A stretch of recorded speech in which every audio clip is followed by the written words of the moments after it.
જાફરાબાદમાં સગીરા પર દુષ્કર્મ ગુજારનાર આરોપી જેલ હવાલે। સગીરા પર દુષ્કર્મ અને ગર્ભપાત અને જાનથી મારી નાખવાની ધમકી આપનાર આરોપી જેલ હવાલે થયો છે।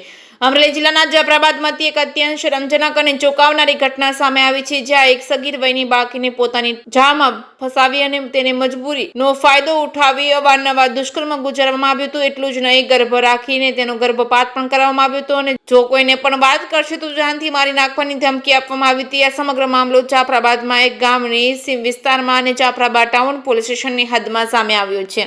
જેવી પોલીસને આ ગુનાની જાણ થઈ હતી, સાથે જ પોલીસ એક્શન મોડમાં આવી ગઈ હતી। જાફરાબાદ ટાઉન પોલીસની ટીમે તાત્કાલિક કાર્યવાહી હાથ ધરી હતી। ગણતરીના જ કલાકોમાં આ નરાધમ આરોપીને દબોચી લીધો હતો। પોલીસે આરોપી અલ્પેશ બાબુભાઈ વાઘેલા સામે પોસ્કો એક્ટ હેઠળ અને ભારતીય ન્યાય સંહિતાની કડક કલમો હેઠળ ગુનો નોંધી તેને જેલના સળિયા પાછળ ધકેલી દીધો હતો। નરાધમ હવે કાયદાના સકંજામાં છે। પીડિત પરિવાર કડકમાં કડક સજાની માંગ કરી રહ્યો છે। જાફરાબાદ પોલીસ સ્ટેશનના પીએસઆઈ એમ.એ. દેસાઈના માર્ગદર્શન મુજબ તપાસનો ધમધમાટ શરૂ કરાયો છે। પોલીસે ઝડપી કાર્યવાહી કરી આરોપીને જેલ હવાલે કરી દીધો હતો, પરંતુ આવા ગુનાઓ સમાજ માટે એક ચેતવણી સમાન છે।